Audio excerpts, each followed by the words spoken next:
So tonight on Parts Talk, we have Mr. Richard Asphall. Richard has been in the industry for more than 20 plus years. I'm not going to deliberate what his experiences was. I keep it all a surprise to our loyal guests and our audiences. So, as usual, I try to bring individuals who are intimately involved in relationship, working in a dealership setting, or individuals like Richard No, who has been affiliated with doing business alongside a dealership. So, Richard, good night. Thank you for joining us. Good And night, Chris.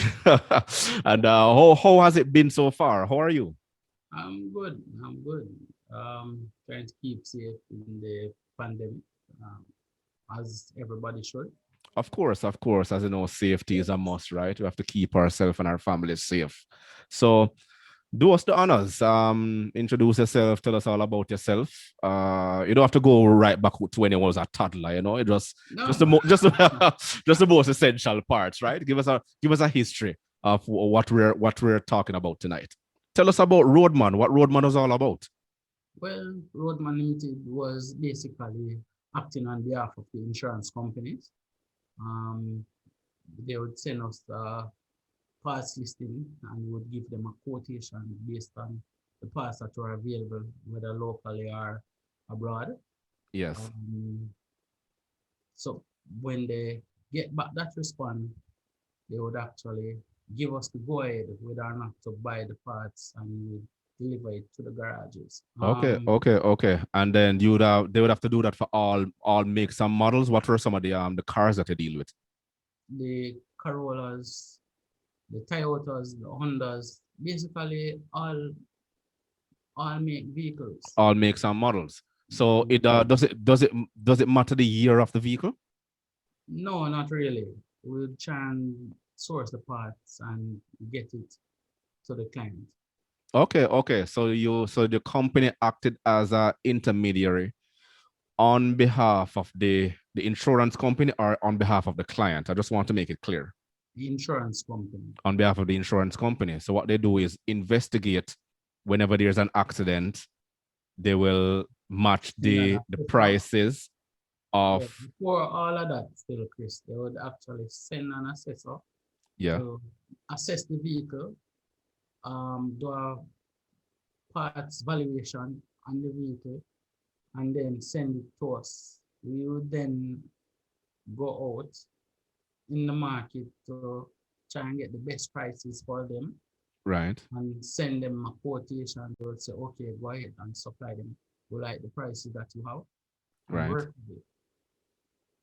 Okay. Did it matter the type of parts? Was either genuine or aftermarket parts?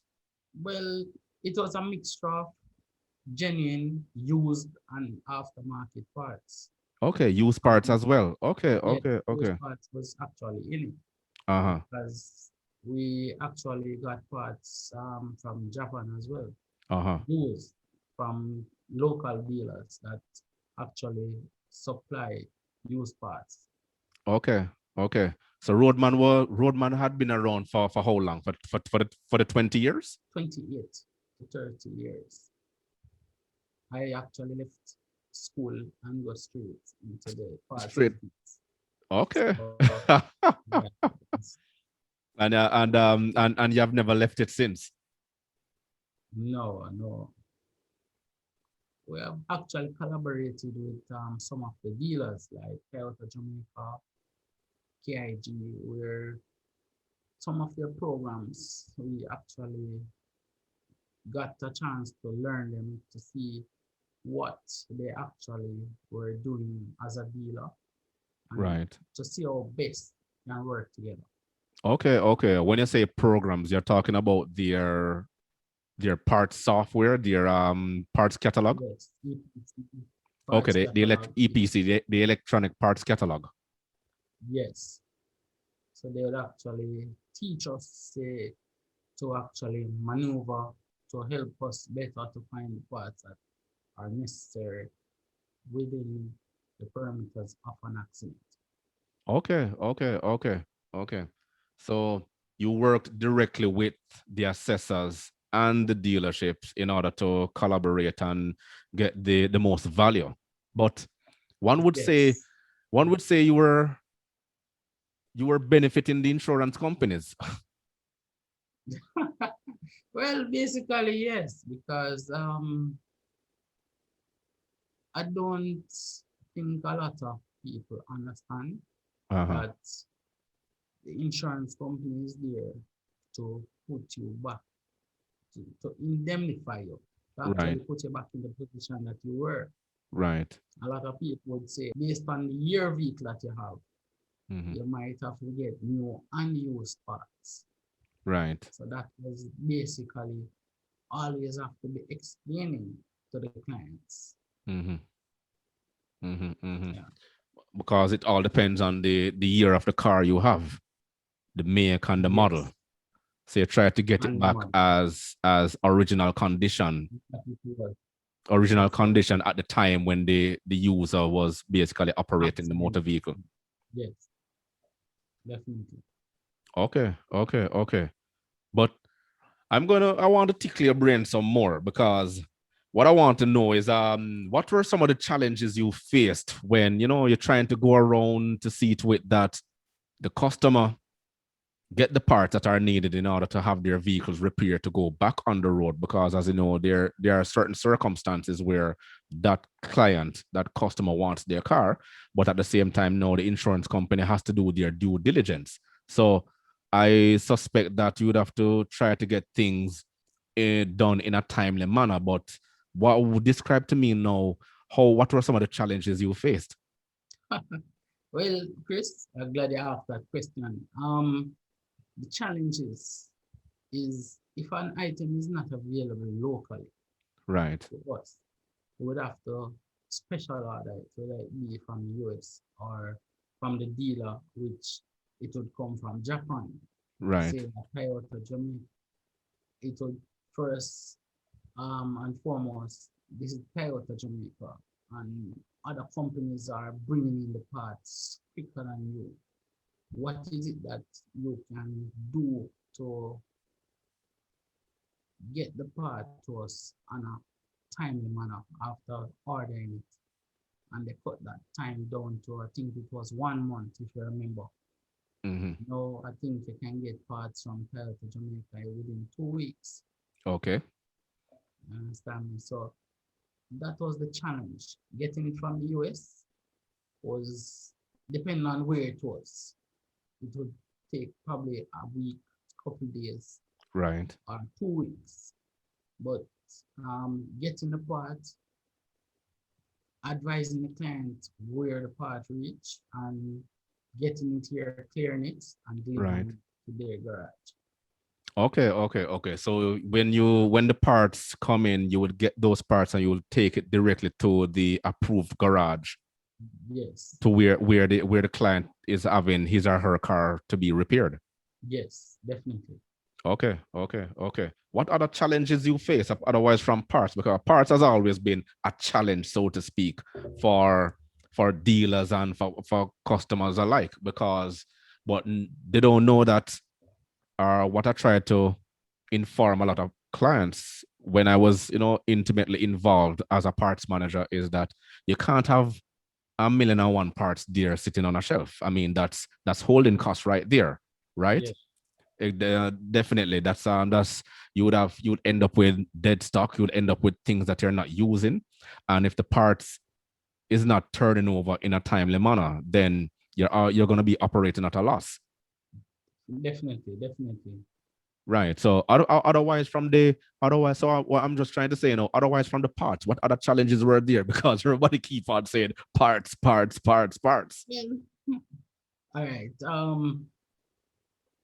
The garages were the ones that were receiving them, and sometimes going to them was a challenge because they're saying, "Boy, oh, they won't take this or they won't take that."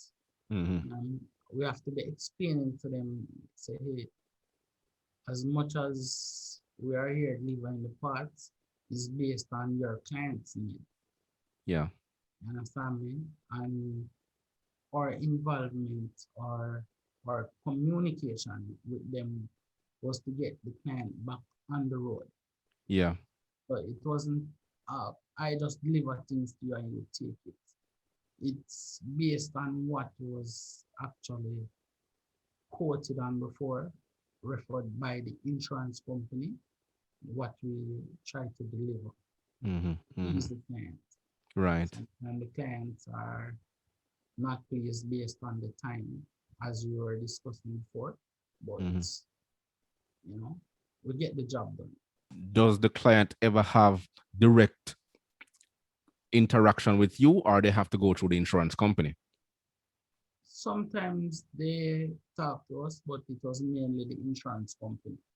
We would Okay. have to Okay. advise them on what is going on, what time a part to deliver, or if there was any delay, we would have to relay that to them.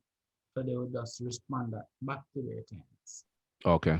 Okay. Okay. Well, yes, makes sense because that is the protocol, right? Because you're acting on behalf of the insurance company, so it Yeah, is their job to communicate yeah. the steps, the necessary steps, and the actions being taken back to their client. But we talk about the challenges parts, of course. But what were some of the strategies you used to to get around some of these obstacles? Because parts logistics, as I mentioned in a previous podcast some time ago, is that different regions operate under a different jurisdiction as it relates to logistics and part supply, right? Well, saying that, Chris, I can say to you that me personally, I know that some of the parts that came from several different areas in Jamaica that Mm-hmm. we had to deliver parts came from Mobile, or we had to deliver parts from Kingston to Mobile. And I mean, that is on itself a different journey, a different environment dealing with other repairers, Yeah, assessors, right. and to how they actually refer to the parts sometimes may be different from what you would say, just like the US, we call a fender and they would call it a wing or front Yeah. panel. Yeah, we call it bonnet, they call it hood. So there is a difference in Yeah, yeah, everybody's yeah, terminology and the geographical yeah, location. yeah. So yeah. Okay, okay. But like I said, no, the challenges. What were some of the strategies that you used to ensure that the insurance company is satisfied and the customer is satisfied? What what did you do to put a smile on their faces and to ensure that the check was coming in? Well, we always made sure that each item that we delivered, these items were on a delivery slip Mm-hmm. where they would have to sign receipt for and in good satisfaction. Right. So for each garage would have to sign a delivery slip. In signing for that delivery slip, you sign whether or not it was of value and they are also representing the client on their behalf. Right. Because if we deliver a part that was not suitable for them, would have to take it back and exchange it and take it back to them. So more often, as I said, the client would want new parts, but the based on the year model of the vehicle would have to actually deliver used parts on some of the items. Mm-hmm. As front end is one of those that we try not to put used parts on. But body parts, used parts are available, we would supply them. Okay, okay. You have to be careful what you're saying, okay? You can't put a use bonnet or a use fender, or well, I should say a use hood on my Prestige S63 Mercedes. You understand? It all depends on the year. It all depends on the year. It Okay, all okay. depends on the Well, I year. hope this don't get out too to too many people. But I get what you're saying. Um, but let me move on a little bit because I want to know more about your interaction, your company's interaction with dealerships. What were some of the recommendations now you would put to dealerships in term when they were going around sourcing these parts? Well, for one, the sourcing of the parts, as I said earlier on, it was too laid back. The dealerships every so often you go to them, or these parts are not available. You would have to special order them.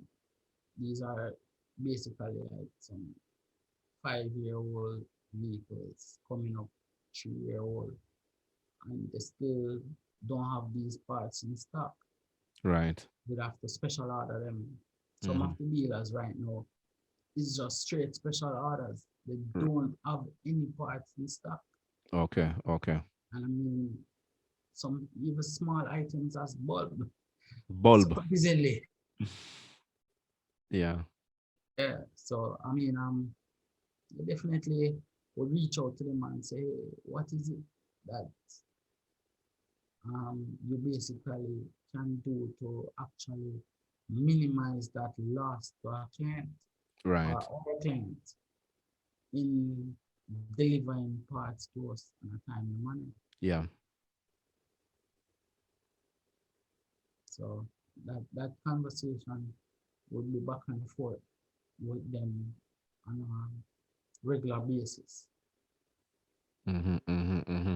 But what did Roadman do to keep relevant? Um, in terms of how did they maintain that longevity? Turn over the parts in a timely manner. You have to find them. But yeah, I mean, it must have come with a tremendous amount of stress to be, liaising with the insurance company.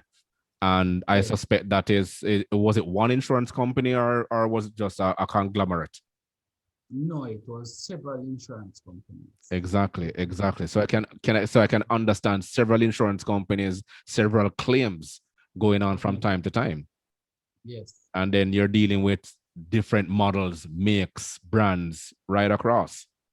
You name it, even trucks Even sometimes. trucks. Exactly, exactly. So what I'm Yeah. saying is that must have been something tremendous. It's like operating a small garage that you service all on Sunday. And end up with parts that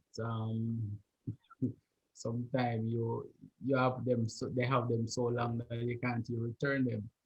Really? You Okay, have to okay. just wait and store them and stock them in your parts catalog or inventory until the need arise for it again. You Hmm. reuse it. Okay, okay, okay, okay. But let me move further. How should we prepare for a market that is constantly changing? What would have been your based on your experience? Can you give us any input? Well, right now, basically, you have more people going to Japan, and they actually for the used parts market, that is, Yeah, that they actually listening to people saying, hey, these are the people that are coming in now, and the dealers themselves can't bring it in hmm, on a timely manner. So yeah, these are the parts that they are trying to get hmm, used that are there from a little while before they reach us. So like the Corollas, the Axios, the some Subaru, some Hondas, some Suzuki parts, Isuzu parts that are hard to get. yeah, You just call some of the used parts dealers and say, hey, when is it that the next shipment is coming? We might need some of these parts, and they just call their relevant people in Japan and say, hey, who might need these parts. They Right. pack it in the container and ship it to us, Hmm. or call us when it is actually here and we collect it and deliver it Right. to the garage.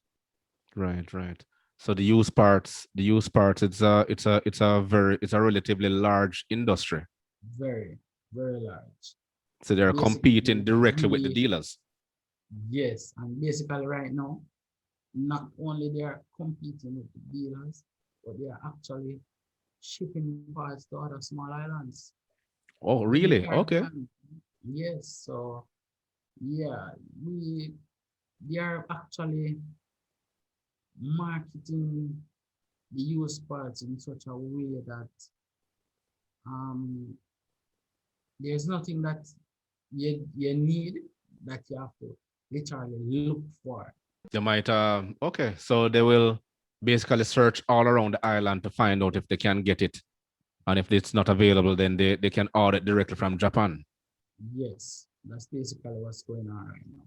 Right, right. So So they are in direct they come to competition with Japan so they're in direct competition with the dealers. So it's not with the dealer. only aftermarket parts, but also used parts are currently competing in the market.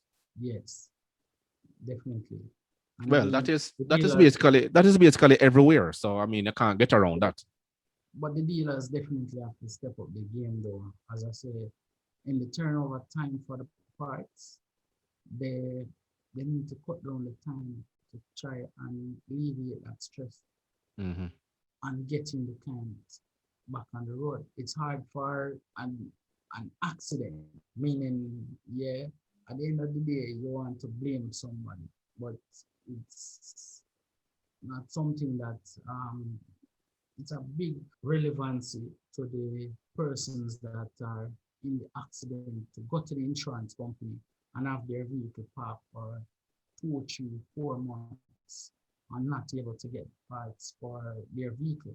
Hmm. They would have to put themselves at risk in taking taxi, bus, and other things like that.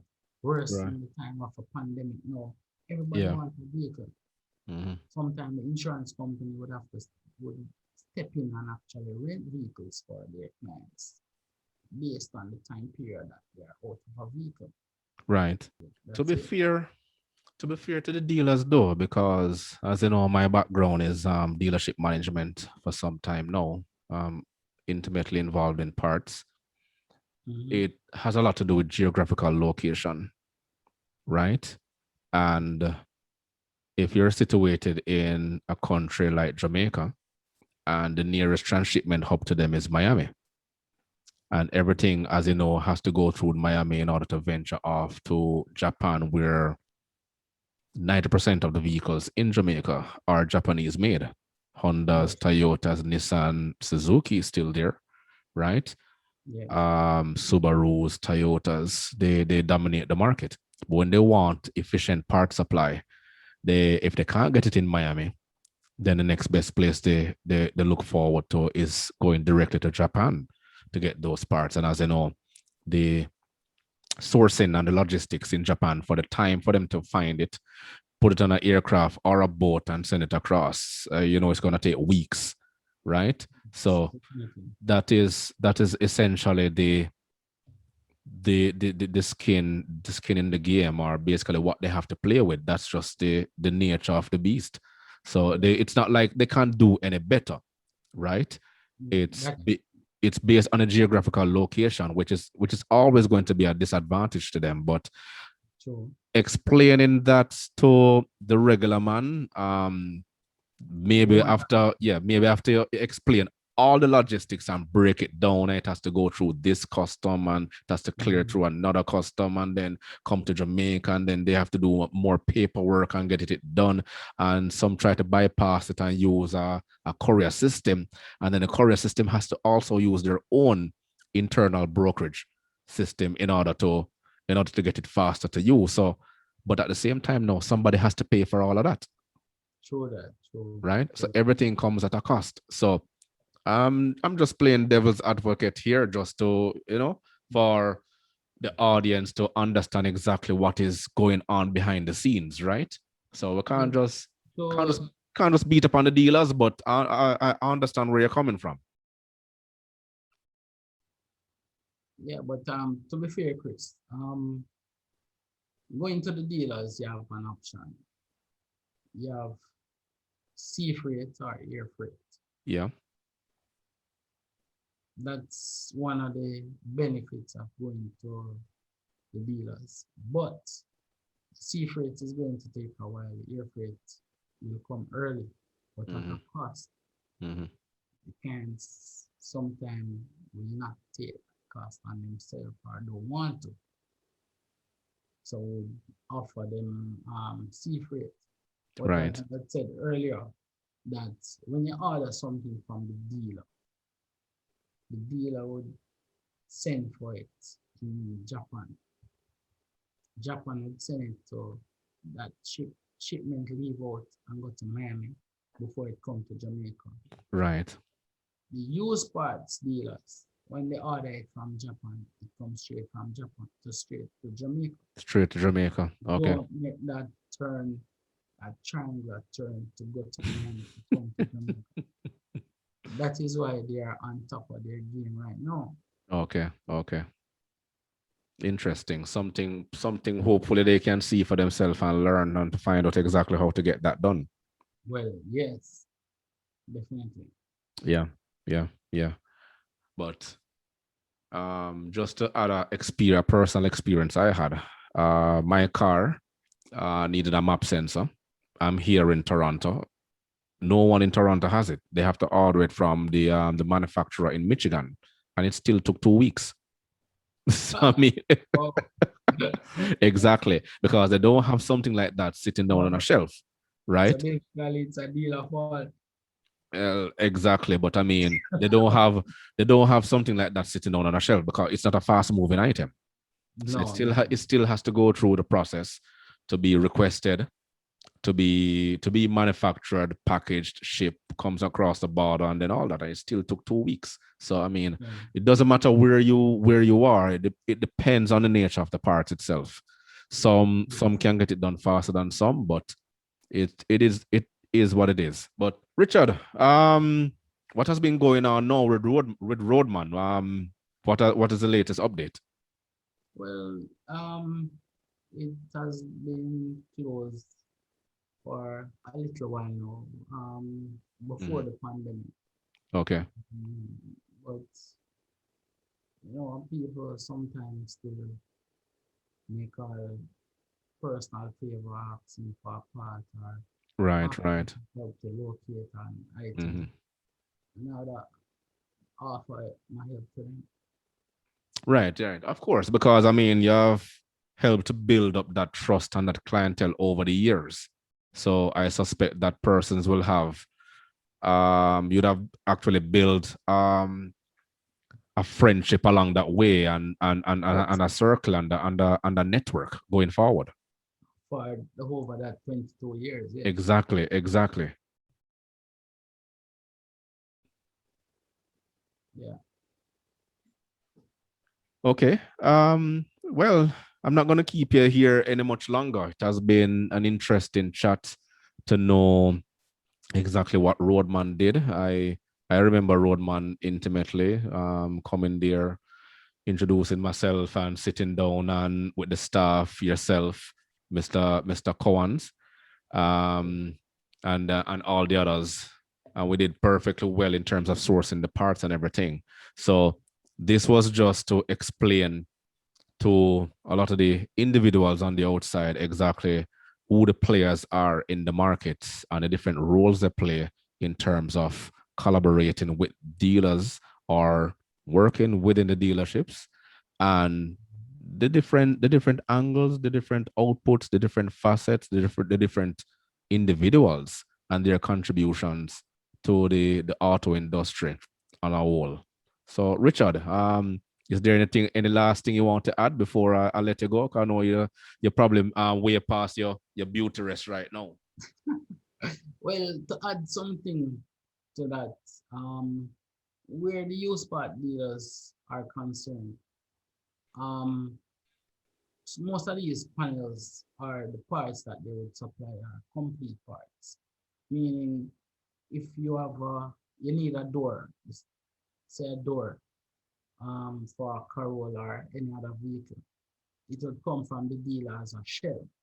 Okay, okay. Yeah, There, it does. Yeah. the dealer would sell you a complete door that they just take off a vehicle from Japan that they just scrap or cut up and bring to Jamaica for sale. So you get a complete door with glass. If it's a front door, you get the mirror, glass, the door cover, the regulator, everything that is on the door. So Right. basically, you take a door off a vehicle to put on a next vehicle. Mm-hmm, mm-hmm, mm-hmm. So you don't have to go through all that, knowing that you want to buy a shell or to buy a glass and to break down the door. You just get a complete door. Right, right, right, right, right. So that would have but that benefited who? That benefited you or it benefited the customer on a whole? The customer on a whole, because And they rather know that they get everything one time, right. get them piece. Okay, Even okay. garages as well, because to fit up glass and a door, or sometimes they don't really like that because Mm-hmm. they don't want to have that responsibility of damaging that glass or that part. Right. Okay. Yeah. Makes sense. It makes sense. And that's basically what they have to be competing against because they well, yeah, the dealers they sell they you want a door shell, that's what you're gonna get. But then you're gonna if there's any damages that are done to the vehicle itself, then you have to buy the glass separate and the mirror separate and the handle and the regulator and all these things. Yeah. I remember quite well. I Definitely. remember quite well. And instead of buying it from the dealer where you get each individual item at a cost, you just buy the door one cost. Mm-hmm. And Mm-hmm. Mm-hmm. sometimes it would work out cheaper to buy the door and to buy the parts to make up the door. Okay, okay, okay. All right. No, no problem. It has been very, very informative. Thank you again, Richard. Yes, thanks And for having me. I do hope that if you have more to add, in terms of the adventures that that you have to go through, like moving around and dealing with the respective garages, because we are yet to hear that story. I think it should have been some Yes, interest, yeah. some interesting take off. How you handle some of these some of these garages. Going to their various locations, and I suspect that they're located in and around the corporate area in Kingston, Jamaica. And And you also, mentioned all across, like from Kingston to Montego Bay, you know? yes, yes. Well, we'll definitely have to get a meeting going again. Right. I'm sure the viewers would love this, some of the stories that I have to say. But Of course, of course, of course. Let me know, man, whenever you want to tell us some of the secrets or the tricks in trade they use to get around the getting the parts to the customers and the insurance company. Feel free. Call on me anytime. Okay. yes, Chris, definitely Oh, will do. okay. All right. So do bid yourself a good night, and it has been informative. So thank you very much.